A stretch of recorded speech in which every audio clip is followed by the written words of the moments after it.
Hello everyone, welcome to my channel. आज की हमारा लेक्चर क्लास 11th अकाउंटेंसी के लिए और आज हम क्लास 11th का प्रैक्टिकल पोर्शन स्टार्ट कर रहे हैं, starting with a very basic topic that is accounting equation. What is accounting equation? हमने हमारी लास्ट वीडियो में अकाउंटिंग प्रिंसिपल्स पढ़ी थी, तो उसके अंदर हमने एक लास्ट प्रिंसिपल पढ़ी थी जिसका नाम था डबल एंट्री सिस्टम या फिर डुअल एस्पेक्ट प्रिंसिपल, जिसमें ये कहा था कि आपकी अकाउंटिंग हमेशा दो चीजों पे डिपेंड करती है, that is assets and liabilities and capital, जिसे हम लोग अकाउंटिंग इक्वेशन भी बोलते हैं, या फिर मैं बोलूँ सिंपल लैंग्वेज में तो उसे हम लोग अपनी बैलेंस शीट इक्वेशन भी बोलते हैं, which is assets equals to liabilities and capital.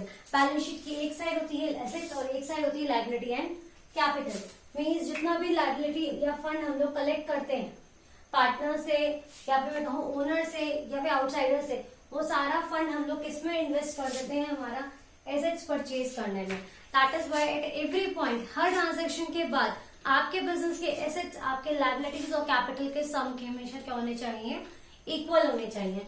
इसीलिए कहा जाता है हम जो भी ट्रांजेक्शन रिकॉर्ड करते हैं उसके दो या दो से ज्यादा इफेक्ट होते हैं। कोई भी ट्रांजेक्शन सिंगल इफेक्ट के साथ नहीं आती, क्योंकि वो बैलेंस शीट के दोनों साइड्स को इफेक्ट करती है या फिर एक ही साइड को प्लस और माइनस दो बार इफेक्ट करती है, इसलिए उस ट्रांजेक्शन के दो इफेक्ट होते हैं। Now, understand this topic with the help of one example. Example is Mr. A started business with cash rupees 1 lakh. Mr. A ने एक business start किया कितने कैश से 1 लाख रुपीज से।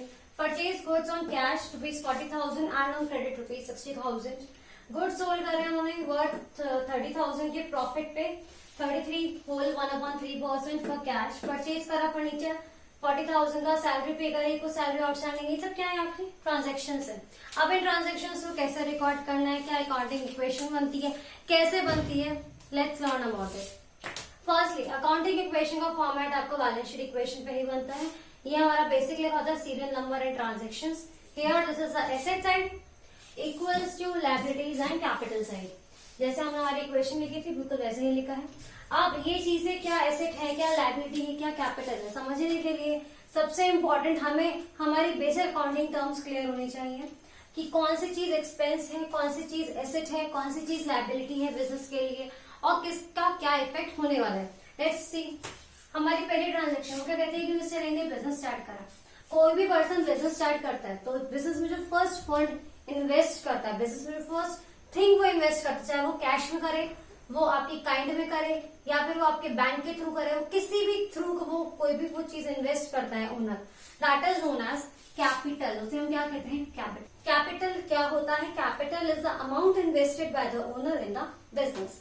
अब यहाँ पे आपके कौन सी दो अकाउंट, कौन सी दो साइड्स के, कौन सी दो एलिमेंट्स आपके इफेक्ट हो रहे हैं, पहले हमें वो समझना जरूरी है, उसके बाद ही हम हमारी अकाउंटिंग इक्वेशन में उसका इफेक्ट कर पाएंगे।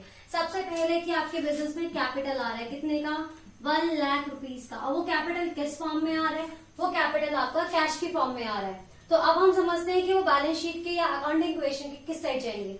सबसे इम्पोर्टेंट कैपिटल, कैपिटल का एक अलग कॉलम होता है हमारा सेपरेट बना हुआ, वो दिख रहा है हमें, उसी के नीचे मैंने छोटा छोटा लिख दिया कैपिटल की, क्या आया है, कैपिटल आई है, कितने की आई है, 1 लाख रुपीज की आई, तो उसके आगे लिख दिया प्लस 1 लाख। और यहाँ पे हमने सबसे पहले लिखी ट्रांजेक्शन क्या है कि started business with cash rupees 1 lakh. अगर ये स्टॉक होता, फर्नीचर तो हम सिर्फ नाम लेते थे, अमाउंट नहीं लेते। हम इस कॉलम को नेसेसरी बड़ा नहीं करते, हम इसे जितना छोटा शॉर्ट एंड प्रिसाइज हो सके वो करते हैं। ट्रांजैक्शन में बेसिकली सारी एक्सप्लेनेशन आती है, तो हम लोग शॉर्ट एंड प्रिसाइज फॉर्म में सारा कर लिखते हैं। नेक्स्ट थिंग, आपका वो कैपिटल किस फॉर्म में इन्वेस्ट हुआ बिजनेस में, कैश की फॉर्म में। और कैश क्या है हमारे बिजनेस के लिए, एसेट। एसेट मतलब बिजनेस की अपनी प्रॉपर्टी, बिजनेस का कैश है वो, बिजनेस उसे किसी भी तरीके से यूज कर सकता है। तो बिजनेस ने कैश लिखा, हमने यहाँ पे एसेट के नीचे कैश, कैश के अंदर हमने लिखा प्लस 1 लाख। अब ये ट्रांजेक्शन यहाँ पे खत्म हो गई है। इक्वल टू का साइन हम लोग हर जगह लगाते हैं, किसी किसी आपकी मटेरियल में ये इक्वल टू का साइन की जगह पे लाइन खींची हुई है, क्योंकि हम एज्यूम करते हैं कि हम लास्ट वाली जो इक्वेशन होते हैं ना उसे इक्वल प्रूव करेंगे, लेकिन आप हमारे हर पॉइंट पे इक्वल टू लगा सकते हैं। आप एज्यूम करते हैं कि हर पॉइंट पे आपकी इक्वेशन, आपकी बैलेंस शीट इक्वेशन इक्वल रहेगी।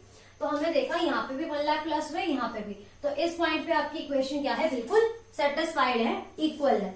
नेक्स्ट पे आते हैं, नेक्स्ट इक्वेशन आपकी क्या कहती है, परचेज गुड्स। आपने गुड्स परचेज करे हैं बिजनेस के लिए for cash rupees 40,000 and on credit rupees 60,000। आपने कैश में परचेज करे कितने के, 40,000 के। जब आप गुड्स परचेज करते हैं तो आपकी दो चीजें कौन सी इफेक्ट हुई, पहले आपके बिजनेस में गुड्स आएंगे, जब वो गुड्स बिजनेस में आए तो वो गुड्स बिजनेस में थोड़े टाइम के लिए रखे रहेंगे, तो उसे हम लोग क्या बोलेंगे, स्टॉक। आपके बिजनेस में क्या आया, स्टॉक। और स्टॉक बिजनेस की क्या होती है, एसेट, बिकॉज वो बिजनेस में आप यूज करने वाले हो, that is why stock is an asset. और स्टॉक आपने किन दो मोड्स में खरीदा है, कैश एंड क्रेडिट।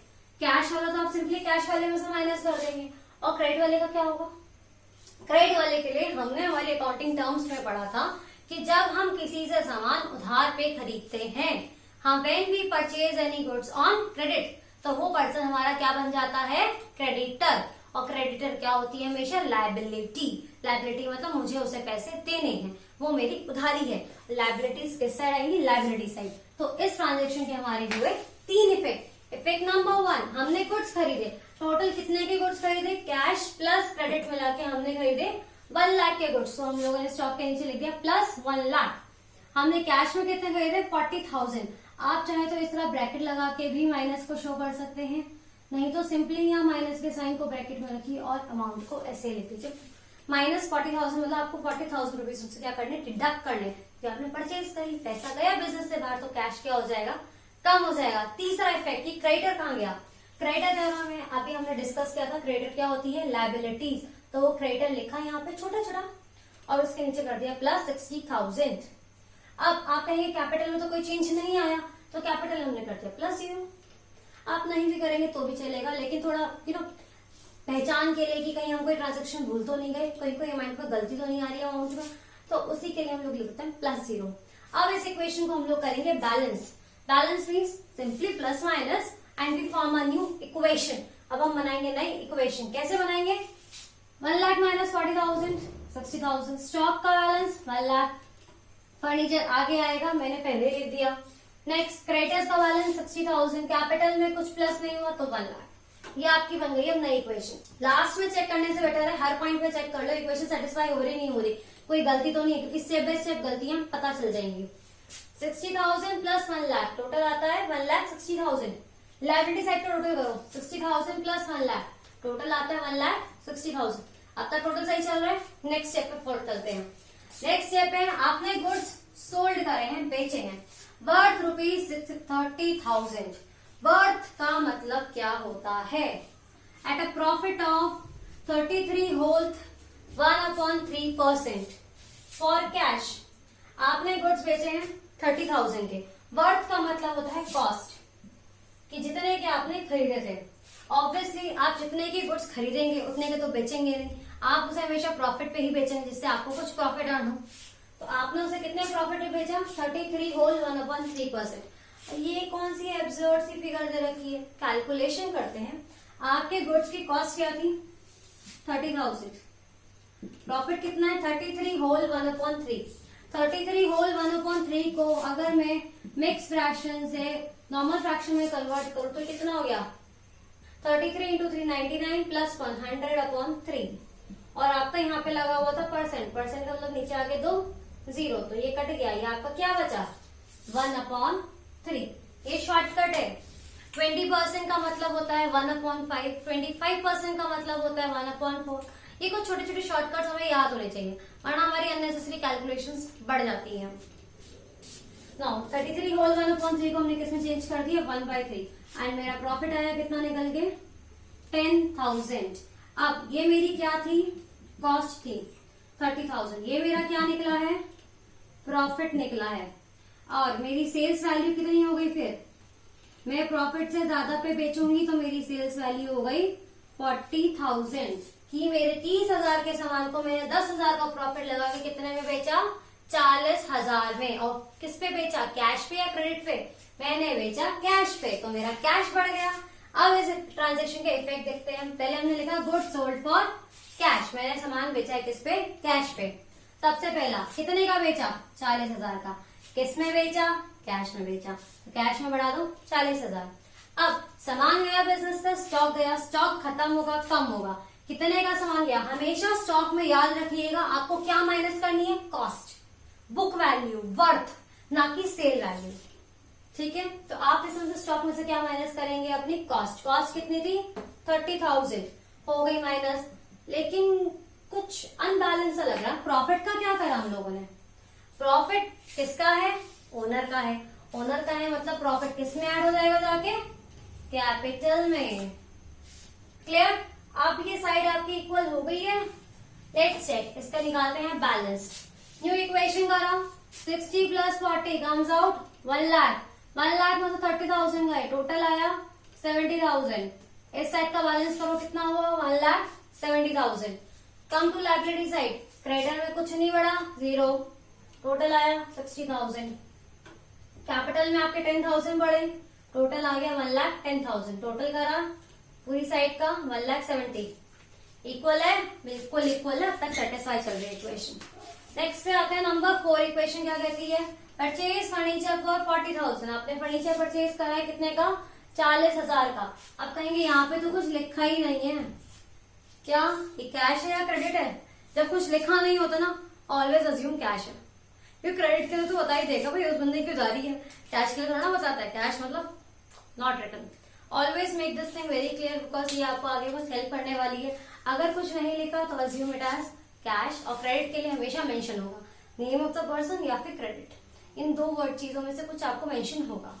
तो यहाँ पे फर्नीचर खरीदा, फर्नीचर क्या होती है बिजनेस के लिए, एसेट, एसेट में लिखा फर्नीचर, और फर्नीचर में ऐड कर दिए 40,000। अब फर्नीचर खरीदा किस में है, कैश में, तो कैश में माइनस कर दिया। बाकी किसी चीज में आपका कोई चेंज नहीं आया, तो वहां पे जब चेंज नहीं आया तो हमने 0 प्लस कर दिया और इस इक्वेशन को बैलेंस कर दिया। बैलेंस करके हमने उस रिस्पेक्टिव साइड का टोटल करा। पहले एसेट साइड का आपका टोटल आता है 1,70,000 और लायबिलिटी साइड का भी आपका कितना हो रहा है 1,70,000। दैट मीन्स आपकी इक्वेशन अब तक सेटिस्फाई चल रही है।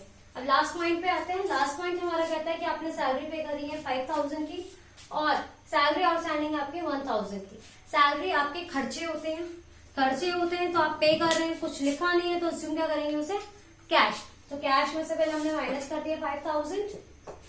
अब जब हम लोग प्रॉफिट कैपिटल में ऐड करते हैं तो खर्चे भी तो कैपिटल में माइनस होने चाहिए ना, बिकॉज जब उसका प्रॉफिट है तो उसका नुकसान भी उसी का होना चाहिए ओनर का। सो डिडक्ट 5,000। अब आप कहेंगे मैंने तो 6,000 का रखा है, तो हम कहेंगे सैलरी आउटस्टैंडिंग भी तो खर्चा होता है। मैम अब ये सैलरी आउटस्टैंडिंग क्या होता है, प्लीज एक्सप्लेन।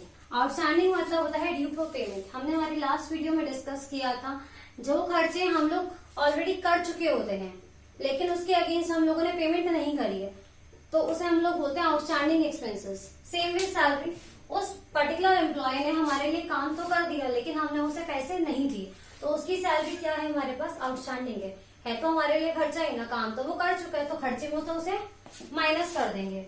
लेकिन जब उसने हमें काम, हमने उसे पैसे नहीं दिए तो हमारे पर क्या चढ़ी हुई है, उसकी उधारी। तो क्योंकि हमें उसे पैसे क्या देने हैं, पेमेंट हमें उसे करनी है, तो जब हम बस उधारी चढ़ी हुई तो उधारी को हम लोग क्या बोलते हैं, लायबिलिटीज। और लायबिलिटीज में हम लोगों ने छोटे से कॉलम और ऐड करके उसका नाम हमने लिखा आउटस्टैंडिंग सैलरी। कितने की, 1,000 की। तो यहाँ पे भी आपके 3 इफेक्ट हो गए। इफेक्ट नंबर 1, आपने जो सैलरी कैश में पे करी, जितनी सैलरी आपकी आउटस्टैंडिंग है प्लस टोटल आपका एक्सपेंस, आपने न्यू इक्वेशन निकाल ली। और ये न्यू इक्वेशन आपकी फाइनल इक्वेशन भी है। फाइनल इक्वेशन का मतलब होता है यहाँ पे आपका इक्वेशन एंड हो गया। अब इस फाइनल इक्वेशन से हम लोग बनाएंगे balance sheet. Yes, balance sheet. अब ये बैलेंस शीट तो बिल्कुल लास्ट चैप्टर है, फाइनल है। हम लोग कभी कभी अकाउंटिंग इक्वेशन के क्वेश्चंस में भी बैलेंस शीट फॉर्म आउट करते हैं, बिकॉज अकाउंटिंग इक्वेशन हमारे पूरे बिजनेस की एक पर्टिकुलर ट्रांजेक्शंस के बारे में पूरा ब्यौरा होता है, पूरा इन्फॉर्मेशन होती है। तो हमें उसके लिए ओनर को शो करना होता है कि सी ये आपके बिजनेस की स्टेटस है, आपके बिजनेस की क्या पोजीशन है। Now let's frame out balance sheet out of this information. Now let's see the balance sheet format. Balance sheet का अपना एक फिक्स फॉर्मेट होता है, ये एक टी शेप स्ट्रक्चर होता है जिसमें हम लोग सबसे पढ़ते पहले balance sheet as at means जिस दिन ये बनती है, बिकॉज ये ईयर एंड पे एक पर्टिकुलर डेट पे फॉर्म होती है, इसलिए इसके लिए लिखा जाता है as at. T shape structure है, एक साइड होती है लायबिलिटीज, लायबिलिटीज में लायबिलिटी प्लस कैपिटल, सारे बैलेंसेस आपके आते हैं। और एसेट, एसेट मतलब जब हम इस पैसे को यूज करते हैं, हम क्या क्या खरीदते हैं बिजनेस में, वो सब हमने यहाँ पे शो करते हैं। लायबिलिटीज में आपके पास फाइनल इक्वेशन में क्या क्या है, हम लोग लिखते हैं सबसे पहले इंटरनल से। इंटरनल आपका कैपिटल होता है, उसके बाद आपके पास क्रेडिटर्स है, देन आफ्टर आपके आउटस्टैंडिंग सैलरी है। हमने तीनों को हेड्स लिख दिया, उनके आगे उनके बैलेंस लिख दिए। जो फाइनल इक्वेशन है हमारे पास मेंशन है 1,04,000, 60,000 एंड 1,000। सेम वे हमने एसेट्स को लिखा कैश, स्टॉक एंड फर्नीचर, उसके हमने उनके भी बैलेंसेस उनके सामने लिख दिए। और उनका फिर टोटल कर दिया। हम देखेंगे हमारे बैलेंस शीट के दोनों साइड्स के टोटल क्या आ रहे हैं, इक्वल। जैसे कि हमारे अकाउंटिंग इक्वेशन में आते हैं, मींस बैलेंस शीट के दोनों साइड्स के बैलेंसेस हमेशा इक्वल होने चाहिए, हमेशा टैली करने चाहिए। सेम वे अकाउंटिंग इक्वेशन भी तभी सेटिस्फाई होती है जब एसेट्स का टोटल जो है वो लायबिलिटीज प्लस कैपिटल की टोटल के क्या होता है, इक्वल होता है। Here this topic ends. इसके अलावा आपकी बुक में, आपके मटेरियल में बहुत सारे सिंपल क्वेश्चंस भी, बहुत सारे थ्योरेटिकल क्वेश्चन गिवन है कि एग्जांपल दीजिए ऐसी ट्रांजैक्शन का जिसमें आपकी एक एसेट में इंक्रीज होता है और दूसरे एसेट में डिक्रीज होता है, मतलब एक एसेट बढ़े और एक एसेट डिक्रीज हो। तो इसका एग्जाम्पल हम लोग लेते हैं परचेज फर्नीचर की। हमने फर्नीचर परचेज करा कैश में, कि हमारी फर्नीचर एसेट होती है तो वो बढ़ी, और कैश में परचेज करा तो कैश कम हुआ, कैश भी एसेट होती है। तो ये आपका एग्जाम्पल हो गया when one asset increases and when another asset decreases. इसके अलावा कुछ शॉर्ट प्रैक्टिकल क्वेश्चंस भी होते हैं, उनको हम लोग अपने नेक्स्ट वीडियो में डिस्कस करेंगे। टिल देन आप इस टाइप के क्वेश्चंस की प्रैक्टिस कीजिए, ट्रांजेक्शन्स, नई नई ट्रांजेक्शन्स ढूंढिए, नई नई एडजस्टमेंट ढूंढिए और उनकी प्रैक्टिस कीजिए। If you had any query then message me in the comment section. Till then take care, thank you.